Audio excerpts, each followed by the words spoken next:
तो दोस्तों एक बार आप सभी का फिर से स्वागत है हमारे इस यूट्यूब चैनल में, अपना ट्विटर में। तो इस बार हम लोग का ये इलेक्ट्रिसिटी का सेकंड पार्ट होगा, जिसमें कि हम लोग पोटेंशियल डिफरेंस से पढ़ेंगे। बट उससे पहले यहाँ पे कुछ flow of charges inside wire के अंदर चार्जेस कैसे फ्लो करता है उसके बारे में कुछ दिया हुआ है। इनमें पहले वो देखेंगे थोड़ा सा। तो ये स्टार्ट करने से पहले मैं आपको बता दूं, अगर आपने हमारा चैनल सब्सक्राइब नहीं किया तो उसको जाके सब्सक्राइब करें, बेल आइकन को प्रेस करें, ताकि हमारा कोई भी वीडियो आए उसका लेटेस्ट अपडेट आपको मिले सबसे पहले। और अगर आपको ये वीडियो पसंद आएगा तो इसको लाइक ज़रूर करें, ताकि मेरे को नेक्स्ट वीडियो बनाने का मोटिवेशन मिले।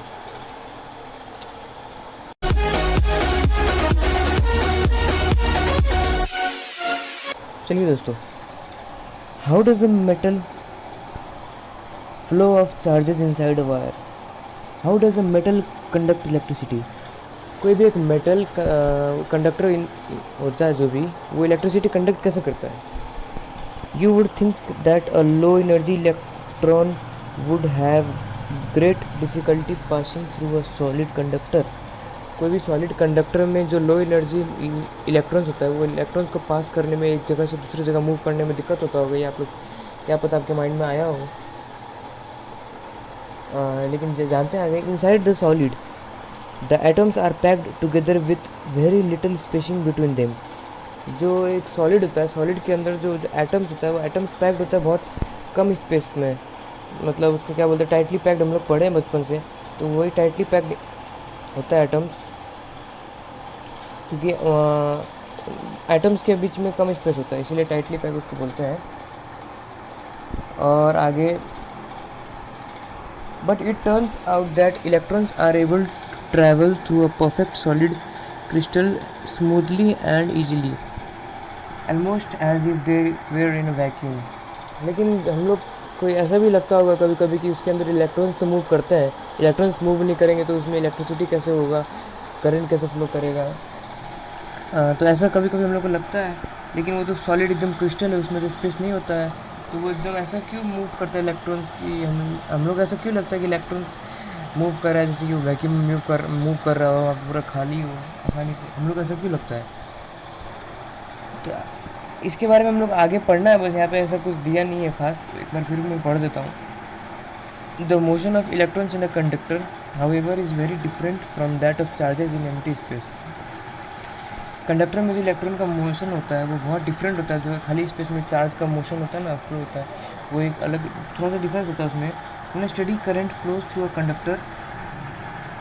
कंडक्टर में जो स्टडी करंट जो इलेक्ट्रॉन्स मूव होता है, वो एक ड्रिफ्ट स्पीड, मतलब एक सर्टेन एवरेज स्पीड होता है जिसको ड्रिफ्ट स्पीड बोलते हैं, उस स्पीड से मूव करता है वो लोग। One can calculate this drift speed of electron for a typical copper wire. कोई ये अलग अलग वायर में इसका अलग अलग स्पीड होता है। मान लीजिए कोई कॉपर वायर हम लोग लेते हैं, उसमें इसका स्पीड, मतलब सब स्पीड तो बहुत कम होता है इसमें। जैसे कि इसमें इसका स्पीड होता है 1 मिलीमीटर पर सेकेंड।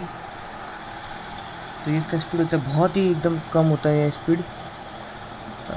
तो ना मतलब ये मूव करना तो बहुत दिक्कत ही है, नामुमकिन ही है, मान लीजिए आप।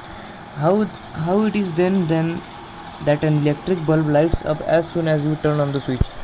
तो अगर इलेक्ट्रॉन्स मूव नहीं करते हैं, बहुत स्लो मूव करते हैं, तो हम लोग जैसे स्विच ऑन करते हैं वैसे ही बल्ब चालू हो जाता है, जैसे स्विच ऑन करते हैं वैसे फैन चालू हो जाता है, तो इंस्टेंटली। तो ऐसा क्यों होता है। It can not be that a current starts only when an electron from one terminal of the electric supply physically reaches other terminal through the bulb.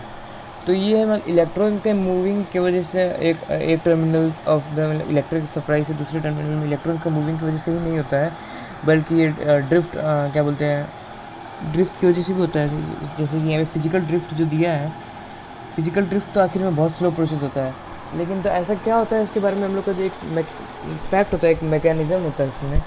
तो जो the exact mechanism of the current flow which takes place with speed close to the speed of light. तो इसके अंदर का एक fact होता है, exact मतलब इसका मैकेनिज़्म होता है कि जो लाइट का स्पीड होता है उससे कुछ इक्विवेलेंट स्पीड में ये इसके अंदर का जो फ्लो होता है, क्या बोलते हैं, करंट। तो ये लेकिन हम लोग के बुक में अभी दिया नहीं है ख़ास तरीके से, और इसके हम लोग को पढ़ना भी नहीं है, आगे हम लोग को पढ़ना है। तो इसमें कुछ आने वाला भी नहीं है एग्ज़ाम में। इसको एक बार आप खाली रीड कर लें, ताकि रहे कि हाँ ये भी बुक में दिया है बस। तो आगे अब चलिए स्टार्ट करते हैं electric potential and potential difference. What makes the electric charge to flow? Electric charge जो फ्लो करता है वो कैसे फ्लो करता है, उसको फ्लो करने का ज़रूरत क्या है, क्यों फ्लो होता है। Let us consider the analogy of flow of water. एक बार वाटर का जो फ्लो होता है उसका एक बार मैकेनिज्म, उसका एनालॉजी देख लेते हैं। Charge do not flow in a copper wire by themselves. Copper wire में चार्ज अपने आप फ्लो नहीं होता है। Just as water in a perfectly horizontal tube does not flow. जो परफेक्टली हॉरिजॉन्टल ट्यूब में है, मतलब लेटा हुआ एक ट्यूब है, उसमें पानी फ्लो नहीं होता है अपने आप। या तो उसको थोड़ा सा स्लोपी एयर बनाना पड़ता है, या तो हम लोगों को कुछ मोटर या कुछ जनरेटर या कुछ ऐसा स्ट्रीम बनाने के लिए उसमें कुछ लगाना पड़ता है, अपने आप फ्लो नहीं होता है। वैसे ही कॉपर वायर में भी चार्ज अपने से फ्लो नहीं होता है। उसमें उसके पीछे क्या रीज़न है हम लोग देखते हैं आगे। If one end of the tube is connected to a tank of water kept at higher level. कोई एक पानी का टैंक है, वो हायर लेवल में एक रखा हुआ है, और उस टैंक में कोई ट्यूब कनेक्टेड है, और उस ट्यूब से अगर पानी गिरा है तो वो हायर लेवल से लोअर लेवल में स्ट्रीम में मतलब ऐसे फ्लो करेगा। लेकिन अगर उसी लेवल पे एक दूसरा टैंक भी है और उन दोनों टैंक के बीच में अगर हम लोग ट्यूब कनेक्ट किए हैं तो उन दोनों के बीच में पानी फ्लो नहीं करेगा। क्यों? क्योंकि दोनों टैंक का लेवल एक जैसा है, वहाँ पे फ्लो नहीं हो पाएगा। Such that there is a pressure difference between the two ends of the tube. Water flows out of the other end of the tube. तो एक मतलब टैंक से हम लोग कोई ट्यूब कनेक्ट कर रहे हैं, तो उस ट्यूब से जो ट्यूब में तो हाइयर प्रेशर हो गया वहाँ पे, क्योंकि वो ऊंचाई में है। और वो टैंक से जो पानी निकलता है ट्यूब में, वो high pressure to low pressure जाता है। तो ये यहाँ पे डिफरेंस क्रिएट हो जाता है। देखिए यहाँ पे higher level such that there is a pressure difference create करता है। आगे पढ़ते हैं। For flow of charges in a conducting material. कोई कंडक्टिंग मटेरियल में चार्जेस का फ्लो के लिए metallic wire gravity of course has no role to play. कोई मेटेलिक वायर में ग्रेविटी का कुछ वैसा कुछ काम नहीं होता है। The electrons move only if there is a difference of electric pressure. जैसे कि यहाँ पे पानी मूव हुआ है, यहाँ पे वाटर प्रेशर था, प्रेशर का डिफरेंस था, इसलिए वहाँ पे पानी का मूव हुआ है। वैसे ही इसमें जब चार्ज मूव करता है तो वहाँ पे कुछ इलेक्ट्रिक डिफरेंस होना चाहिए, और वही इलेक्ट्रिकल डिफरेंस को हम लोग पोटेंशियल डिफरेंस के नाम से बोलते हैं। पोटेंशियल डिफरेंस का मतलब होता है चार्ज का फ्लो होना हायर पोटेंशियल से लोअर पोटेंशियल में। This difference of potential may be produced by a battery consisting of one और मोर डिफरेंट सेल। तो ये पोटेंशियल डिफरेंस को क्रिएट करने के लिए हम लोग को वोल्टेज देना पड़ेगा। वोल्टेज देने के लिए हम लोग बैटरी अप्लाई कर सकते हैं, या जिसमें दो या दो से ज़्यादा सेल लगा हो। सेल और बैटरी के बारे में मैंने बताया शायद पहले। सेल का मतलब एक पीस सेल होता है, और दो से ज़्यादा सेल अगर कनेक्ट होता है तो उसको बोलते हैं battery. The chemical action within a cell generates the potential difference cross the terminals of the cell. जो बैटरी सेल होता है उसके अंदर का जो केमिकल रिएक्शन होता है, केमिकल एक्शन होता है, वो जनरेट करता है एक मतलब केमिकल फंडा होता है उसके अंदर, जो कि जब पोटेंशियल डिफरेंस क्रिएट करता है ताकि एक जगह से दूसरी जगह चार्ज मूव करे even when no current is drawn from it. समझ में आया? When the cell is connected to a conducting circuit element. अगर सेल कनेक्टेड है कंडक्टिंग सर्किट एलिमेंट से, the potential difference sets the charge in motion in the conductor and produces an electric current. जब cell connect होता है ये circuit element से, मतलब हम लोग जब वोल्टेज सिस्टम सप्लाई करते हैं, तो पोटेंशियल डिफरेंस जो वहाँ पे क्रिएट हो जाता है, जो कि हाई पोटेंशियल से लो पोटेंशियल के बीच में यहाँ पे करंट का सप्लाई करता है। In order to maintain the current in given electric circuit, the cell has to expand its chemical energy stored in it. तो उसमें अगर हम लोग को मेंटेन उसको करना है तो केमिकल एनर्जी का वो एक्सपांड करना पड़ेगा एक सेल को। बहुत ही सिंपल है ये। इलेक्ट्रिक पोटेंशियल मतलब क्या हुआ, जैसे कि पानी का फ्लो होता है हायर पोटेंशियल से लोअर पोटेंशियल में, वैसे ही चार्ज का भी फ्लो होता है हायर इलेक्ट्रिक पोटेंशियल से लोअर इलेक्ट्रिक पोटेंशियल। मतलब जहाँ पे ज़्यादा है वहाँ से, और जहाँ पे नहीं है कम है, दोनों को मेंटेन करने के लिए। जब तक दोनों मेंटेन नहीं होता तब तक वो फ्लो होते रहता है। We can define the electric potential difference between 2 point in an electric circuit carrying some current as the work done to move a unit charge from one point to another point. तो electric potential difference को यहाँ पे define किया है, the amount of work done to move a unit charge from one point to another point. इसको बोलते हैं हम लोग electric potential difference. Electric potential और इलेक्ट्रिक पोटेंशियल डिफरेंस में बहुत डिफरेंस है। इलेक्ट्रिक पोटेंशियल जो होता है, इलेक्ट्रिक पोटेंशियल मतलब चार्ज फ्लो कर रहा है कोई भी इन्फिनिटी से और कोई एक पॉइंट तक। और इलेक्ट्रिक पोटेंशियल डिफरेंस का मतलब होता है एक पॉइंट से लेकर दो पॉइंट के बीच का डिफरेंस। यहाँ पे आप देखिए, जैसे कि यहाँ पे ये इन्फिनिटी है, इस इन्फिनिटी से मान लीजिए यहाँ पे चार्ज फ्लो के इस पॉइंट में आया, ये है ए पॉइंट, तो इस इन्फिनिटी से चार्ज आना, ए तक चार्ज आना, इसको बोलते हैं हम लोग इलेक्ट्रिक पोटेंशियल। ठीक है, और यही ए पॉइंट से लेके जाना बी पॉइंट तक, ए पॉइंट से लेके बी पॉइंट तक जाना बोलते हैं हम लोग पोटेंशियल डिफरेंस, पीडी। ठीक है, इन्फिनिटी से कोई एक पॉइंट तक आना उसको बोलते हैं इलेक्ट्रिक पोटेंशियल, और एक पॉइंट से लेके दूसरे पॉइंट में जाना उसको बोलते हैं हम लोग पोटेंशियल डिफरेंस। तो एक छोटा सा चीज़ इसको समझ लीजिए, बहुत सारे रेफरेंस बुक में इसका डिफिनेशन कुछ इसी तरीके से दिया है, तो मैंने एक बार देखा था वहाँ पे, पहले जब मैं पढ़ता था उस टाइम पे, तो मेरे को याद था तो मैंने ऐसे बताया। Potential difference V between two points equals to work done by charge. Potential, यहाँ पे एक मैथमेटिकल फार्मूला दिया, potential difference equals to work done by charge. यहाँ पे सिंबल दिया, पोटेंशियल डिफरेंस का मतलब यहाँ पे V से डिनोट होता है, और वर्क डन का W से, चार्ज का Q से। तो ऐसा यूनिट जैसे कि मैंने पहले ही बताया, ऐसा यूनिट याद होना बहुत ज़रूरी है ताकि न्यूमेरिकल आपका आसानी से सॉल्व हो जाए। The SI unit of electric potential difference is volt, named after Alessandro Volta 1745-1827 an Italian physicist.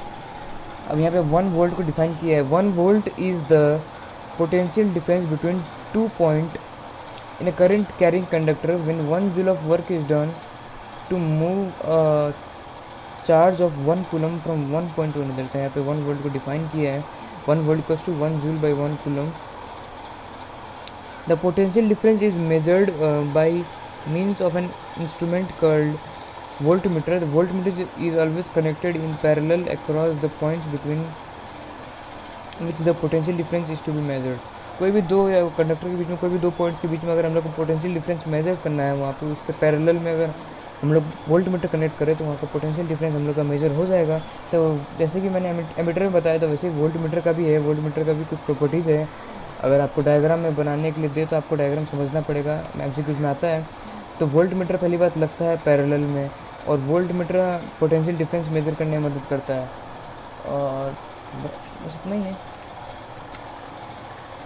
तो यहाँ पे एक न्यूमेरिकल दिया है, how much work is done in moving a charge of 2 coulomb across 2 points having a potential difference of 12 volt. तो यहाँ पे देख लीजिए, पहले आपका ऐसा यूनिट सब सही है ना।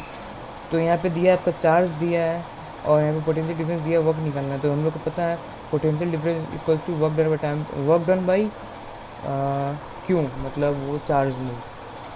तो हम लोग को यहाँ पे निकालना है W का, मतलब वर्क डन निकालना है। तो V इक्वल्स टू क्या था, W बाई क्यू है, तो W इक्वल्स टू VQ हो जाता है। तो वैसे ही यहाँ पे 12 इंटू 2 किया तो 24 जूल इसका वर्क डन आया है। तो ये इसका आंसर है न्यूमेरिकल का। अब आगे यहाँ पे कुछ इंटेक्स्ट क्वेश्चन दिया है, name a device that helps to maintain a potential difference across a conductor. तो उसके लिए, और दूसरा क्वेश्चन है, what is meant by saying that the potential difference बिटवीन द 2 पॉइंट्स इज 1 वोल्ट। थर्ड है, how much energy is given to each coulomb of charge passing through 6 volt battery. तो ये सब 3 क्वेश्चन है, बहुत ही आसान है, आप करके देखें एक बार। नंबर 1 का आंसर है बैटरी, जो कि हम लोग को वोल्टेज प्रोवाइड करता है ताकि पोटेंशियल डिफरेंस वहाँ पे हो, क्रिएट हो। नंबर 2 का आंसर है, what is mean by saying that a potential difference. इसमें यहाँ पे 1 वोल्ट को डिफाइन करना है, जो कि ऊपर बुक में दिया है। नहीं तो आप मैथमेटिकली भी उसको अगर आप लिखें तो मैथमेटिकल फार्मूला के आप देख के एक बार आपके माइंड में इसका डिफिनेशन आ जाएगा। How much energy is given to each coulomb of charge passing through a 6 volt battery. तो इसमें इसका आंसर होगा 6 जूल।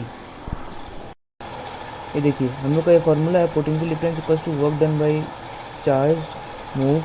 तो यहाँ पे हाउ मच एनर्जी से दिया हुआ है, तो यहाँ पे 6 वोल्ट बैटरी दिया, मतलब यहाँ पे 6 ये यहाँ पे यूज़ करना है। ये मैं रफली दिखा रहा हूँ।